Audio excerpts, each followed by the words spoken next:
Hello and welcome to a Smurd P video.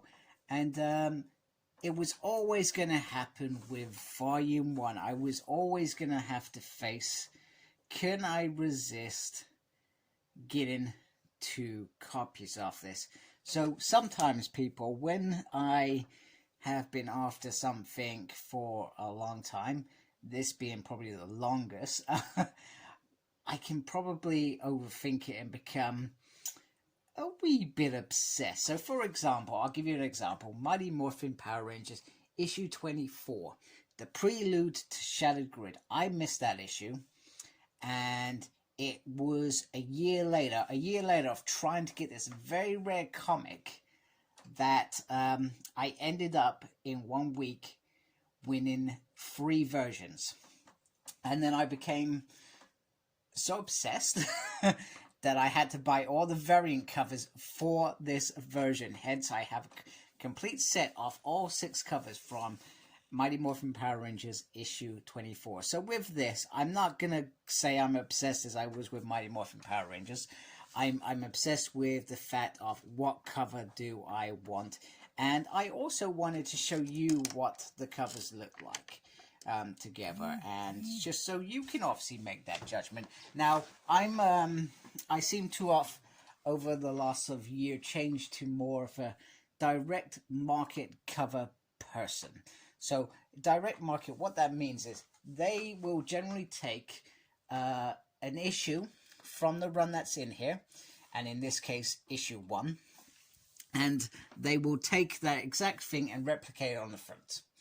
And what usually happens is they have a standard cover, which is this one, which is the Alex Ross one, which is a very nice cover. Very good homage to this first issue. And you can buy that anywhere. So direct market, I couldn't buy that on Amazon, for example. I would go to a specialist distributor such as Forbidden Planet, who will be purchasing direct market covers and standard covers. Because they specialize in comics, where Amazon's, they're just, well, doing whatever Amazon do. Hence why I don't buy from them very rarely these days, unless I can avoid it. However, I do have Amazon Prime. Maybe that says something about myself. You have Amazon Prime, but yet you don't use the free shipping. Anyway, I digress. So I just wanted to have a quick look at these two together. So first of all, this is that classic cover.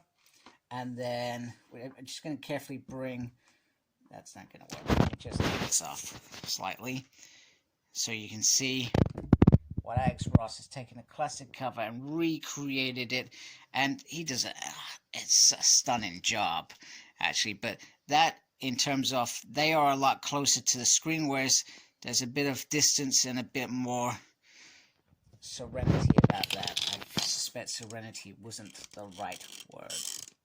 Anyway, I've said it now, it is said. So, on the sides, let me just turn it around. So, oh wow, there is a difference. I wasn't expecting that. There is a difference. The difference is there. So this is the standard copy. This is the the direct market cover copy. That's interesting. Other than that, everything all seems to be the same.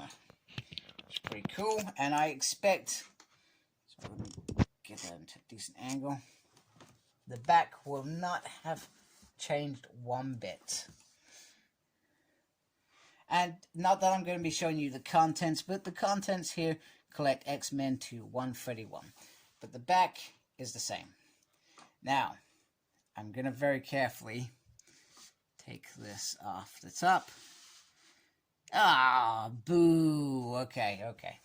That's enough booing. Anyway, I don't even need to take this. The dust cover underneath is the same, which is cool. I liked it. It represents everything that this series was.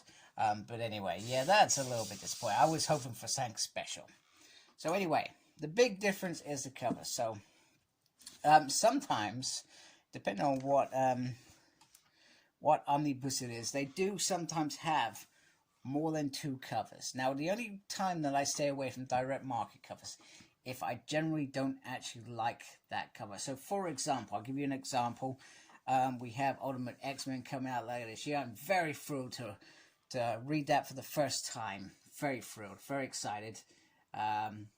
However, the direct market cover has Ultimate Wolverine running, and I've seen the cover many a times on trade paperbacks and issues, etc. That because I've never read it, I've never been interested in pick it up, so I've not been interested. But I thought, you know what? Do I want one of Wolverine or do I want one of the X-Men in that world? You know what?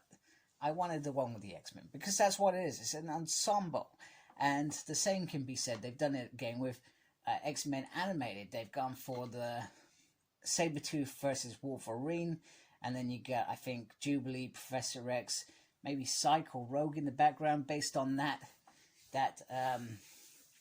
episode. What was it? Episode 4. I'm gonna say. What was it? For episode 4. I'm gonna say episode 4. Yeah, episode 4.